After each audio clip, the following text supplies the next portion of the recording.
Good afternoon, ladies and gentlemen. It's a great pleasure to be here. My name is Aleksander Kauch. I am the lead programmer of 11-bit Studios. And today I would like to introduce you to our problems and solutions while we were programming Frostpunk, our new game. And let's start with giving you some inside view of what the game really is and what the problems we had to face during the development. So Frostpunk is a city builder. So the main goal of the game is just to grow a city into a sensible size. But this is also a survival game where the player needs to feed the people, heat them, and just survive the harsh condition. And our main focus in that kind of environment was to depict the social problems that rise with harsh conditions and the evil, let's say, evil nature that is really trying basically to wipe the city out. And as it is still a city builder, but it is very narrative heavy game because of the social aspects that we tried to depict. The game was made by 8 game programmers and the engine team of 5 programmers. Our core dev team was about 50 people, and it took about 3.5 years to develop Frostpunk. And the game looks like that. So we've got city view, it's very UI heavy, and the graphics are pretty nice. Our main problems while developing Frostpunk was that we had very few references, very few games that did similar things. I mean, in terms of just simple city builders, there's a lot of city builders on the market, but they are not focusing on the social aspects of building a city or even of survival.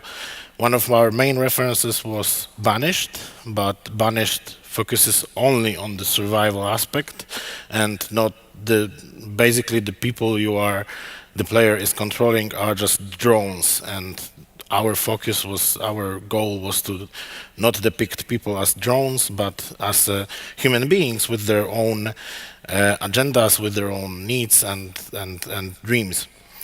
So we had to do a lot of iterations during the development. The amount of communication to the player, the amount of user interface was huge. And also we encountered problems with AI that should, the citizens should behave naturally, and we encountered some problems with that because of the scale of the game. And this is my main focus of the talk, so I will try to present how we solved these problems. I'll start with an overview of the architecture we used in Frostpunk. So the main challenges of our architecture was that it needed to be very flexible and easily expandable because of the amount of iteration that had to be made to just find the game we were looking for.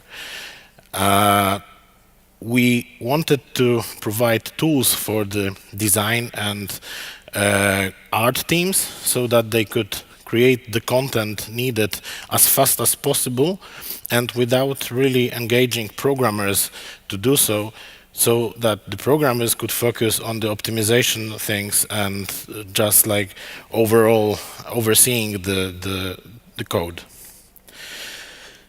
This is our structure we used. So at the top layer or bottom layer, we had assets that were created by the design and art teams.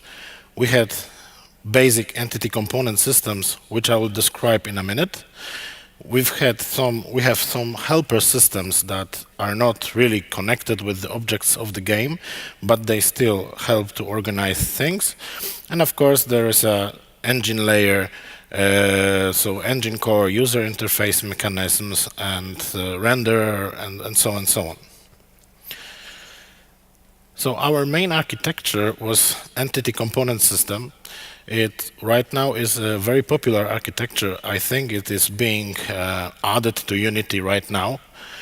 The idea is that there is an entity. Entity is an in-game object that is an empty shell that is filled with components that define what the entity can do and the capabilities of the object. Component in this model is a class that keeps state and data for a single functionality. The main idea is that there is no logic within the component, because all the logic is traversed into systems. System is a class that oversees every entity with certain components, and the systems deal with all the logic in the game. They can keep global state, but they are mostly related to the state of particular components in particular entities. So the idea looks like that. We've got entities, which are just shells for components. There are systems that, right on the diagram, go like horizontally, and these are functionalities like moving, like some kind of weapon system, container system, whatever it is. And entities have components in some of the systems. So for example, the first entity would be something that moves and like can fight. But the other entity is like only a container with some kind of repair systems. So only by having and not having a component, the entity is defined by their functionalities. And the system oversees only functionalities and not the entities themselves. So the idea is that when the component is added to an entity, it is registered in the system. The system keeps the list of active components and entities connected with them. In our architecture, we had one component of a type per entity and one system per component type. That's some strong restrictions, but it is logical that one entity can have one movement components. It would be ridiculous to have two of them, because what do they do? And we kept to that assumption throughout the development. Our systems are globally accessible. They are basically global objects with simple pointers pointing to them, so they were easily accessible from every part of the code. And we had absolutely no inheritance within the systems and component types. So there was no inheritance like movement component and running component that inherits from this. We avoided that every time. That was one of our strongest points, because when one needs to do the inheritance, the programmer should just think about what does the inheritance do. If it introduces a new functionality, maybe it's time to make a new component and new system. And if it just expands the existing functionality, the question is, do we really need the inherited class, or the component just needs to have one more functionality? And it worked really, really well, and it simplified the whole idea, because the class structure was very, very simple in Frostpunk. And why did we do that? The main advantage of entity component system is something that I call horizontal update. Usually when you deal with updating objects on the scene, you update them object by object. So the first object, second object, third object, and so on. And all the functionalities of this object are updated at once. So the object moves, the object shoots, the object does, I don't know, special ability, whatever, to simplify. And then the next object is updated. And when you try to put some order in the things to make the movement first and shooting later, you use pre-update, update, post-update, post-update, update just before pre-update, but before update, it gets really, really tedious when you've got a lot of functionalities to like order. And with horizontal update, when you update functionality by functionality, you can have an update in movement, then update in shooting, then update in special abilities. And the order is very, very clear because it's the order the systems are updated. And it really worked really well in a city builder game where you don't have like special entities like player or a certain enemy or a certain character in the game. You've got just a mass of people, mass of building, and the updates is like now we move, now we work, now we update the economy, and so on and so on. It really helped us to structurize the game, really. And another advantage is that some functionalities does not need to be updated as often as others. So with the entity component system, we could time the functionalities, give them a time frame and frequency of their update. So for example, our health system in the game was updated every half an hour in game time. So it does not need to update every single frame. It just needs to update every so often. And without the entity component system, without that horizontal update, it would be very hard to implement that because you just update one single citizen and you update everything that he has. And with this, you update functionality and you can time that better. The architecture proved to be very easily expandable because adding a new functionality, first of all, does not modify the existing functionalities, and it is done only by creating a new component type and a new system that manages it. And the usage of that new functionality depends only on designers who can put a component into a certain entity or not. So it's hard to break everything by just adding a new system. If the system is broken, then you could just remove it, fix it, and reintroduce it once more. And all the work is done by designers, so they can easily like manage what they want to do and how they work. It proved very efficient for that many entities that we have. So the scale of the game is like 700 people and about 100 buildings with an end game big city. And the system was really efficient in the task. But the problem is that to change the way of thinking, you need to start thinking about the horizontal update things and that the components have no logic, and that shift may not be obvious and one needs to learn the way of thinking. And the learning curve is pretty steep, but once you get over it, it's very simple to develop further. Okay, another thing that we had to deal with was artificial intelligence.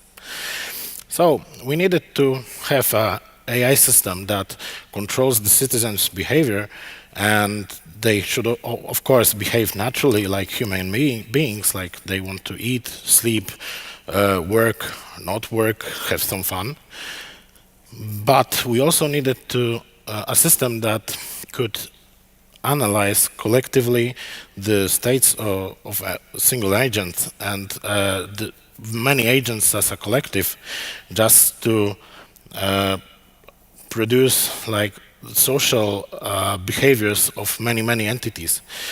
And of course we needed that to be easily expandable. I think that's a common thing in all the game development. And we had to make an efficient system for 700 agents. So that was our scale that we had to optimize for. So at the bottom of artificial intelligence is citizen needs system.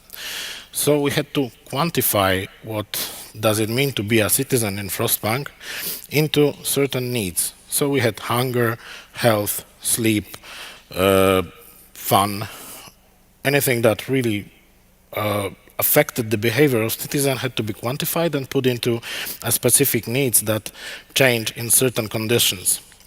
So when the need is unsatisfied, it generates discontent, and the discontent is in Frostpunk is a like global parameter that describes how well you're doing, basically. So when the discontent rises, you are doing something wrong, and you can have mutinies or manifestations within the city. And main reason of discontent changes is the satisfied or unsatisfied needs. So the AI systems try to find places to replenish certain need. For example, if the citizen is sick, the AI will try to find a hospital and direct the citizen into that hospital just to satisfy the need for healthcare. So our solution to that problem was using behavior trees. Behavior trees is a tree that control all the behavior of an entity, and the main idea of behavior tree is that it evaluates its children, its nodes, and then they can be evaluated into one of three states: success, failure, or running. Node type defines how the children are evaluated and what is the order of the evaluation. And we start from the leftmost, bottommost node, and we evaluate up. And when the root node is evaluated, the result is the decision that the tree makes. So we've got several basic node types. The most basic node type is an action node. Action nodes initiates activity. So it only can be a success, so the activity is started, or running if the activity is already running. You cannot fail starting the activity. The decision of failure should be made before the activity node, the action node. Then we've got conditions that simply check the game state at some point, and they can evaluate into success or failure. We've got control nodes like sequences and selectors. The sequence evaluates its children until one of them returns false, and if it returns false, the whole sequence returns false, and if every single child node returns success, the sequence returns success.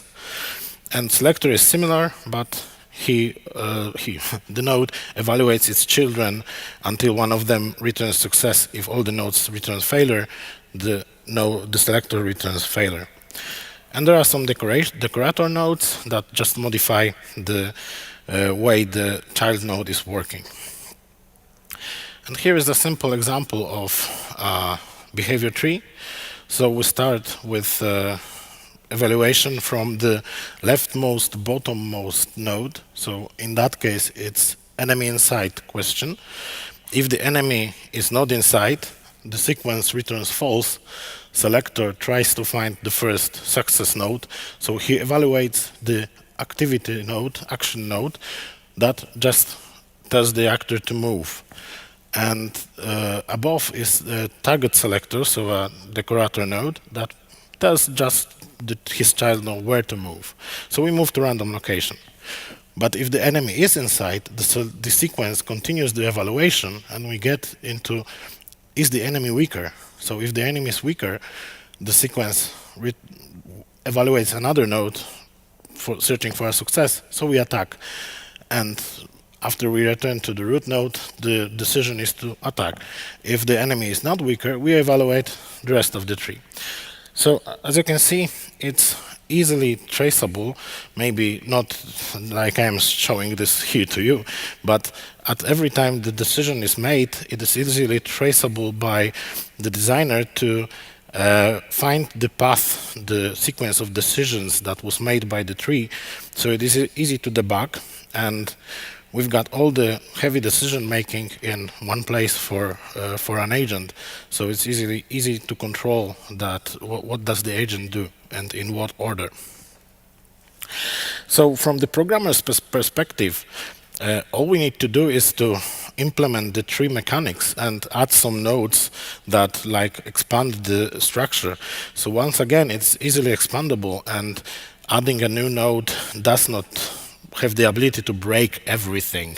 You just add a new functionality and the designer decides whether to use it or not. And nodes can be implemented in scripting language. We didn't do that, but for example, World of Warcraft does that, and as far as I remember, they use the behavior trees in some cases. So the designer can implement their own node types using a scripting language. But this approach proved to be impossible due to efficiency. So we simply couldn't evaluate all the very complicated behavior trees for all the agent and maintain the efficiency. So the game ran really, really slow when we evaluated the trees like every frame. So we came up with an idea to split behavior trees into two groups.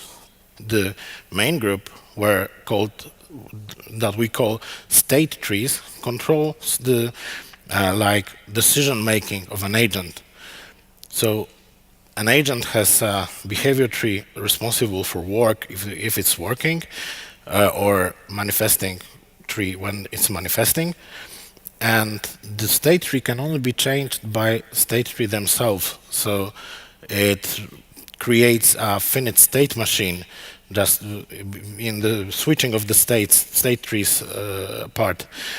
And they fully control agents' decisions, but they are evaluated only in response to certain events in the game.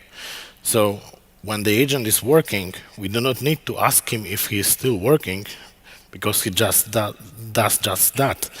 We only need to check if he is still going to work after a certain in-game event.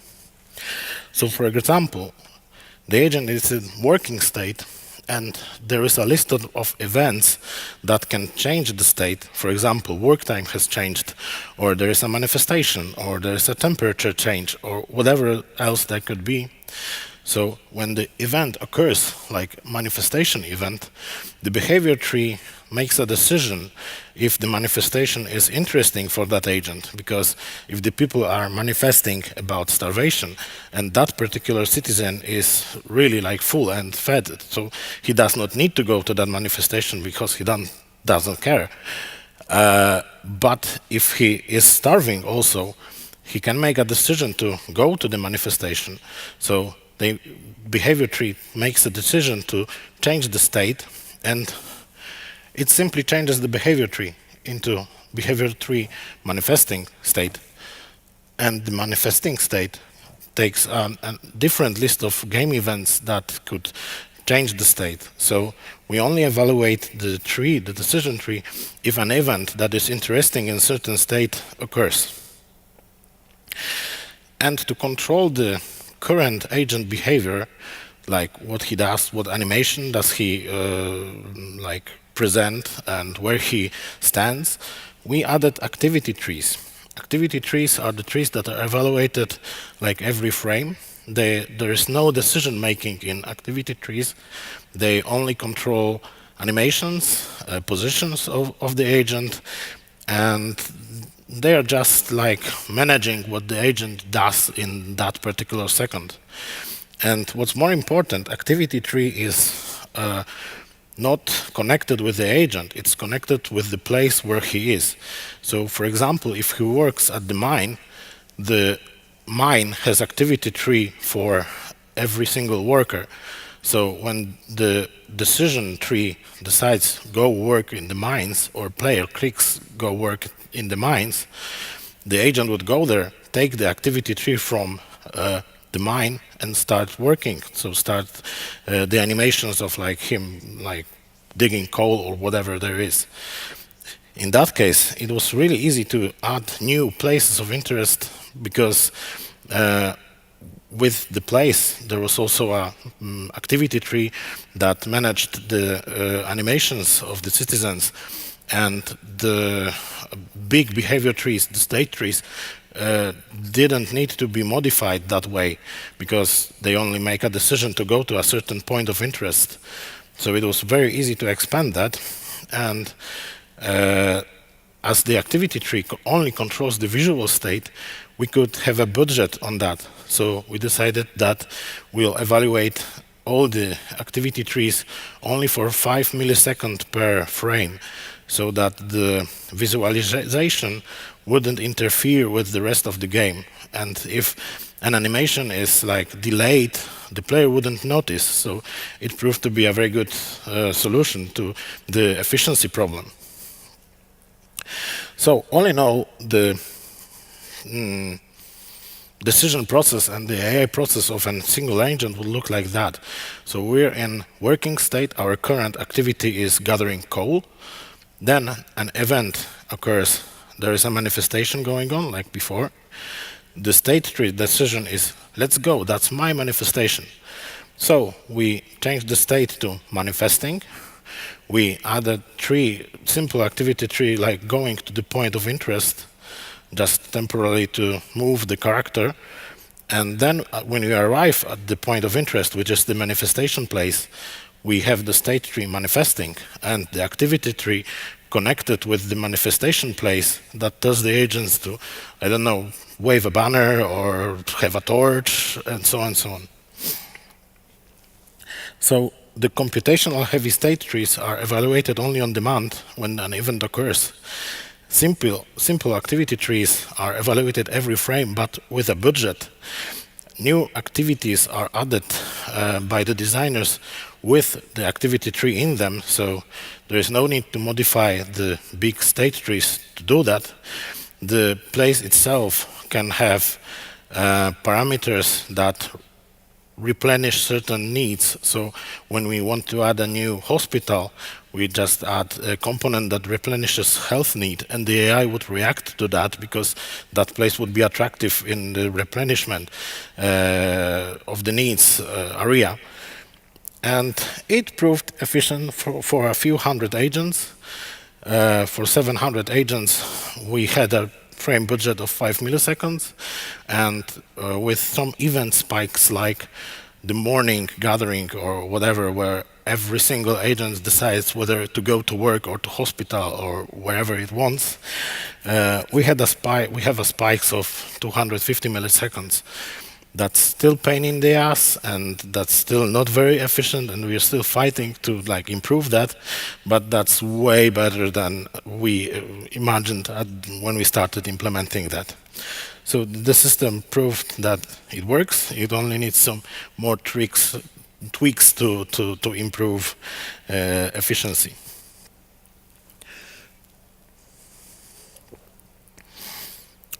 Okay. Now I'll talk about the game flow or the game events that occur in the game, and how did we gave tools for the designers to implement the flow of the game. So we invented something that we call game event system. These are scripts configured purely in XML. Our configuration is in XML, so it was only natural to configure game events in XML.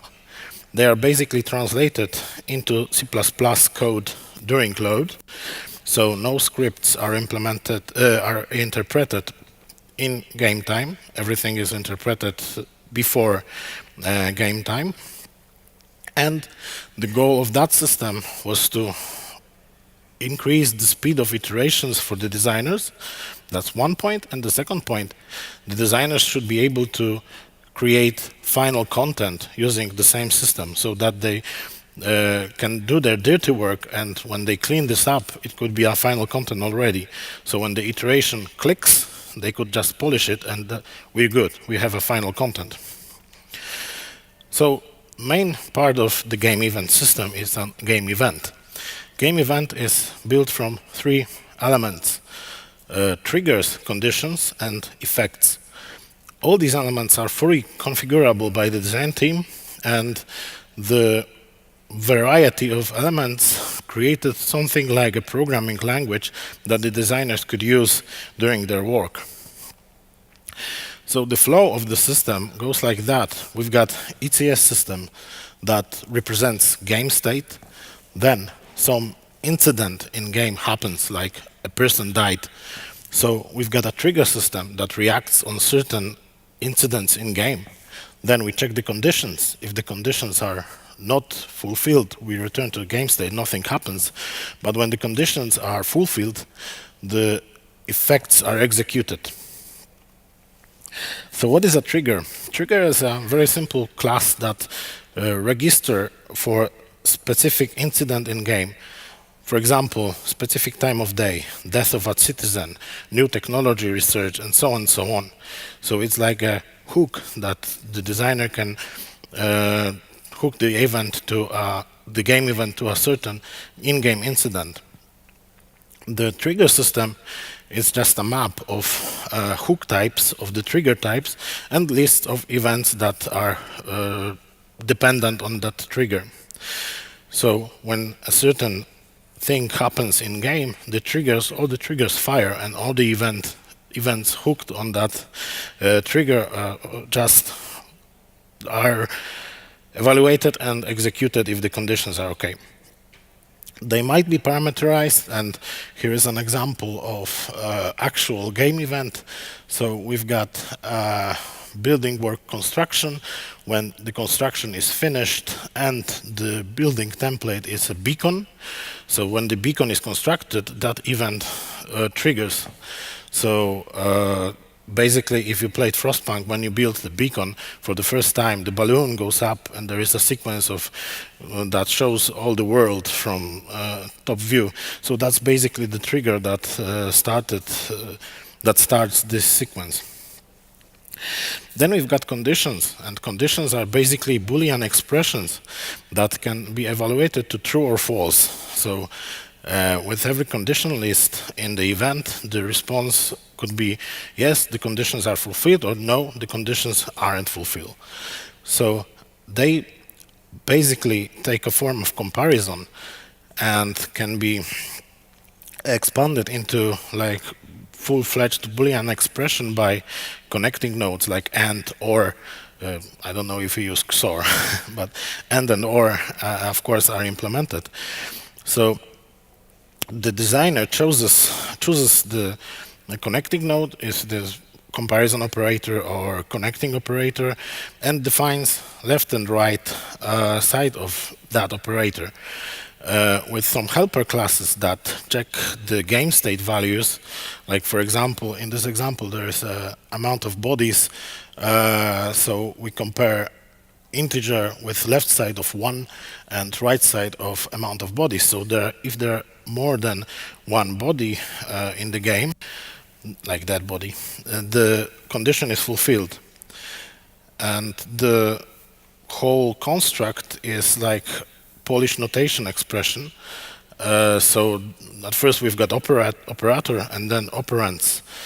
And the conditions could be very complex with just simple connections between the game state values and or operands. It's basically a Boolean expression. And the last part are effects. So these are custom classes that change the game state, and the class basically, the effect class basically defines what happens in the game, and the designer could make a list of effects for every event, and they are simply fired when the conditions are met. The effects just take place.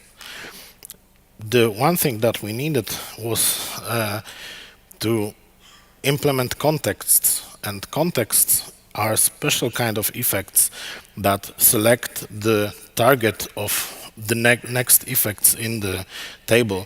So for example, if we wanted if something bad happens at the mine and we needed a child to be injured, like from the design perspective, let's not injure children, but there was an event of accident in the mines, and we needed to select a specific child that works there so that the effects of injury couldn't be applied. We needed context for that. So the context effect is like a selector that picks a certain entity in game, and all the other effects are in the context of that entity. So the injury would injure the child and not like his mother working at hospital, which would make no sense. Examples. Trigger, citizen died from starvation. Condition, if there are more than 30 deaths from starvation, we might have a starvation problem. So we create a manifestation from the people to that there is a problem. Trigger, we've got a new sick citizen. If we have more than 10 sick citizens without medical care, we start a quest to solve the healthcare problem. Trigger, the day is more than 3. Condition, we have got no hunter's huts. So the result of that could be a tutorial for the player just to, hey, maybe you should construct hunter's hut because you will get to the first trigger about starvation or something.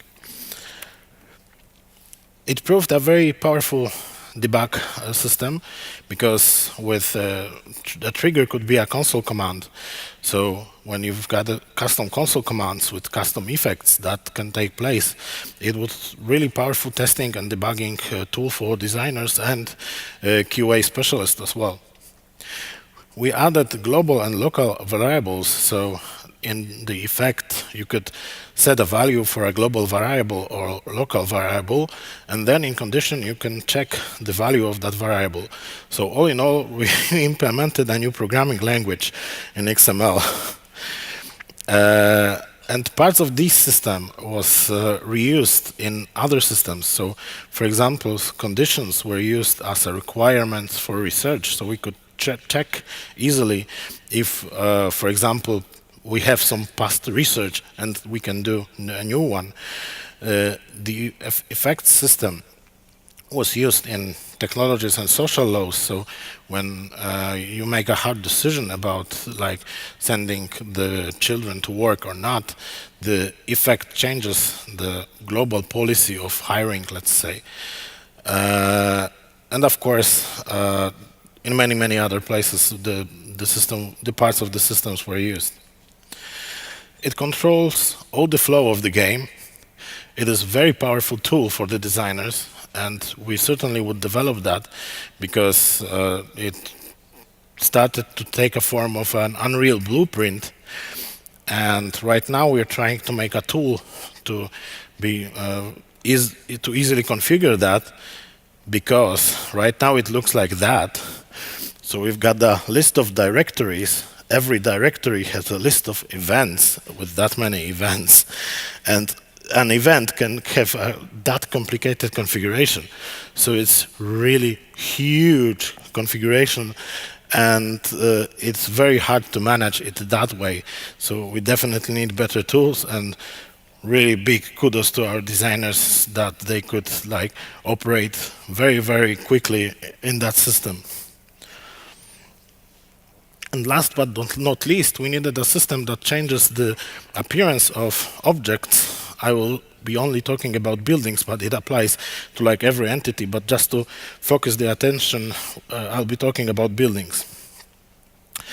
So the building visuals can change depending on game state. And for example, the temperature, the activity, the politics, time of day. For example, the lights at night should be lit, and during the day there is no need for the lights. So the visual state of the building should represent that.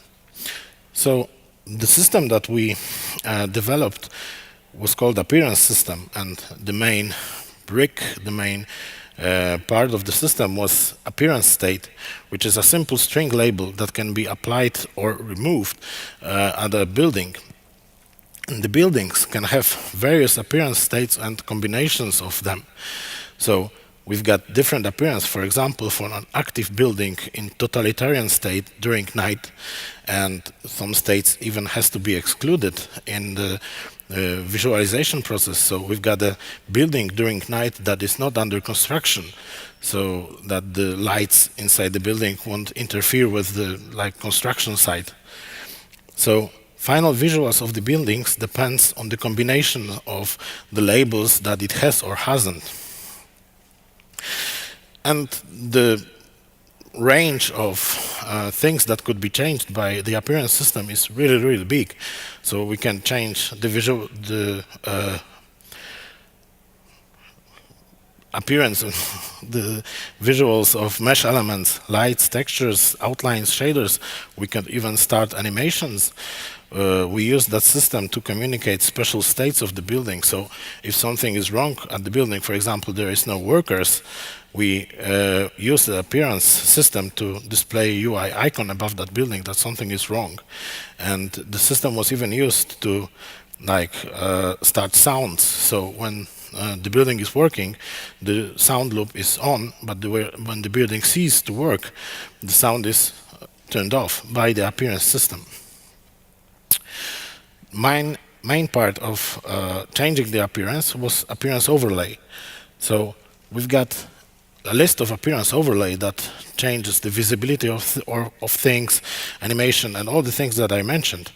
We've got a list of overlays and a list of conditions. So if the conditions are fulfilled, all the overlays are applied, and if they are not met anymore, all the overlays are removed. So with the conditions, we've got a list of states and state negations, and we check the conditions every time a new state is added or a state is removed. So the appearance could react really quickly on the changed game state. And for example, a very simple example, we've got appearance state of interaction hover.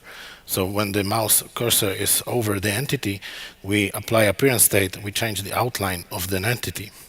But it could get more complicated. For example, here is a state of a building that requires a hit zone, but it's not inside the hit zone. So the conditions, the appearance state required here is that the building is already constructed. It requires hit zone, but it's outside the hit zone, and there is a negated condition that we are not during the final storm because we handled the final storm differently. And the appearance overlay is a definition of an icon that informs the player that something is wrong. The building should be in the hit zone, and it's not, so it's not working.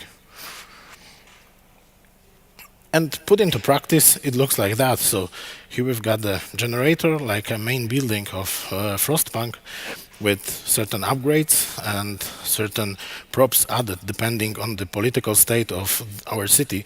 So when we get into nationalism, totalitarianism, we get flags. When we get into a religious state, we get a religious symbol. And when we upgrade the generator changes itself. And of course, when we've got the fully upgraded generator, we still needed the flags to be there. And the appearance system allowed us to do just that. And that would be all for today from me. So thank you very much.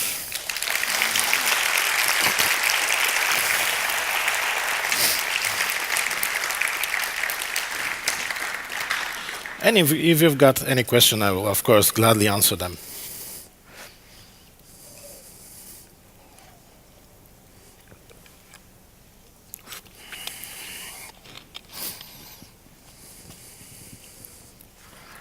Hi, great talk. Thank you. I just want to ask, what are some things you maybe would do differently if you could redo them this time, if you make the game over again? What are some things you learned that you would change, essentially? Well, first of all, I would change that into something useful, because the system started as a very simple system that changed, basically started work and working hours and non-working hours, and it just became a behemoth of a system. And we should have designed tools like when the system started to being developed, we should already start to develop tools for that, because this is not good, simply put. So that I would change that. And I didn't tell that during the talk, but we started with a different AI system. And if we, from the beginning, started with the behavior tree system and design AI that way, it would really speed up the process. And this just not happened. So that's what I would change. Yeah, what sort of size of game do you think At what point do you need a specific system so that it's not way more work and it's not necessary? So how would say how large of a game do you think you need to take advantage of this sort of whole system? For me, it's an iteration process. So when the game design team specifically or art team needs a new tool, they probably are right. So you probably need to provide them the tool. And with Frostpunk, the more general the tool was provided, the bigger the game could be. So it's not like, of course, you should know the scope of your project, but with certain ideas of tools that you provide, the scope within the same price, the cost could be bigger or narrower. So it's always like a discussion and iteration process between design, art, and programming teams. So there is no like easy answer to that. It's always like talking and figuring out what do we need to achieve a certain goal.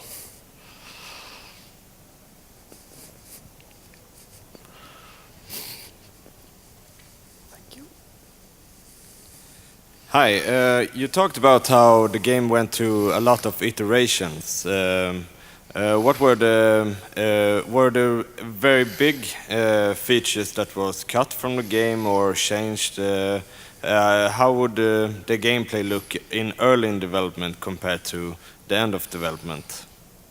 Well, at first there was no society, so we've got only like a traditional city builder with some survival aspects. Then we implemented behaviors like manifestations and the reactions of the society. But then we saw, okay, the camera is very, very far off. So we don't see the behaviors. We just see the overall city view. And that's what we wanted to remain. So, okay, so let's zoom the camera.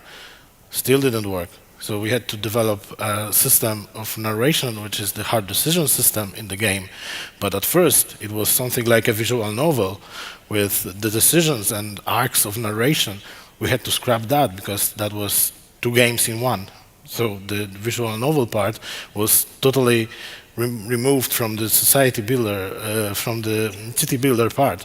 So then we developed a system that was reacting to the unsatisfied needs with discontent and hope in mind, and the visual novel part were just simple narration arcs, like consequences of your decisions. So when you like send children to work, probably one of them would be injured, with some probability involved and some differentiating throughout the gameplay.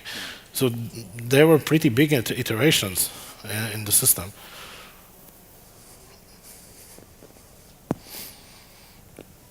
Hi. Does your entity component system support physics? Or if it does, have you met some problem with that? Once more, I don't think I get the question. Does your entity component system support physics? Physics? I don't know. Physical? Physics. Okay, sorry. Well, our engine is quite old. It's like 12 years old technology. So we implemented entity component system only in the gameplay part of the engine. So we developed a game with that. And right now, all the things we are adding to the engine or modifying in the engine are written with the entity component system in mind. So we haven't moved with rendering, with like entity management, low-level entity management, and physics. We haven't moved to entity component system yet, but it's an ongoing process. I think animations were just moved into entity component system because they needed an upgrade. So we slowly turn all the engine into entity component system.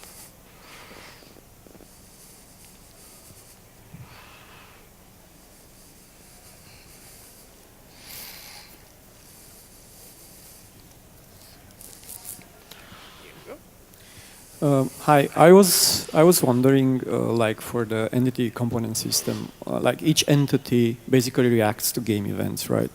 But do you have a system in which the entities can influence each other? Like, entity can generate an event that influences other entity in a group, for example. So your question is, can we add or remove components during gameplay? Or? No, I'm talking pure behavior. Like an event is generated by the game system and an entity reacts to it, right? And changing its behavior based on that event. But can an entity generate an event, like in response to an action, and that could influence other entities in certain conditions in your system? Yes, there can be chains of events going, if that's your question. Not quite, because it seems to me like in this particular case, in gameplay, entities just react, so they change their behavior based on an event that is generated by the system. Like, for example, there is a death, right? That is registered in the system as a death, but is that event generated by an entity itself, or you just have like a check that does that? That's in the system? Like, are the entities basically independent in that sense? Can they generate events that could influence other entities in that specific area? That's what I mean. Yes, yes, they can. For example, when we've got when some entities decide to do something, other entities get a hint that something is happening, and they can change their behavior accordingly. So it's some kind of like herding system for certain events in the game. I think an example would be hunters going for a hunt. There is one hunter that makes a decision, let's go, and others just follow. So yeah. Hi, great talk. So my question is, how big of an impact did you know, when you created tools, was it a lot or iterative process for, you know, game writers or designers to, you know, provide information what they needed for the tools, or did you just came through natural? Well, in case of Frostpunk, like me, lead designer and lead artist were pretty focused on what they needed, and we came up with tool ideas like together. Me from the technical side, the art guy for the like he knew what techniques he wanted to use to achieve certain goals, and art generally worked with engine more than gameplay.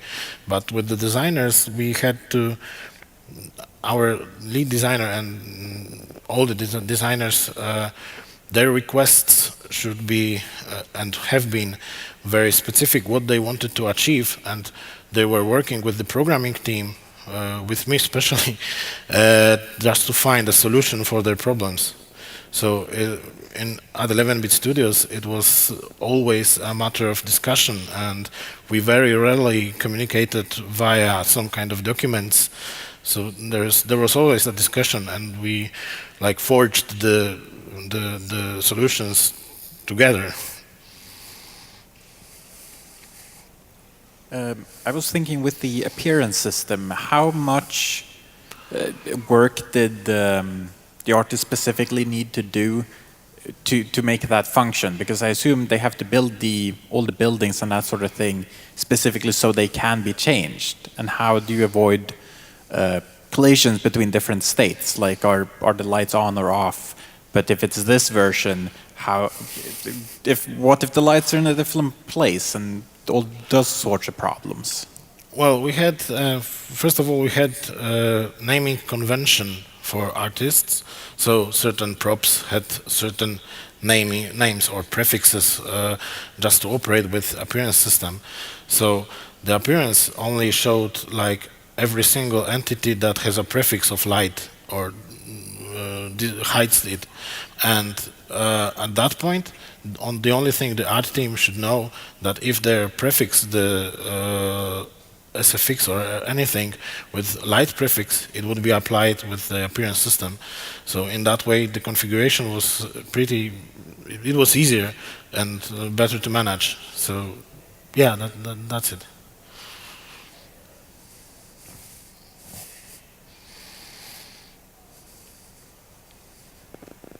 Do we have any more questions, or are we going to wrap up?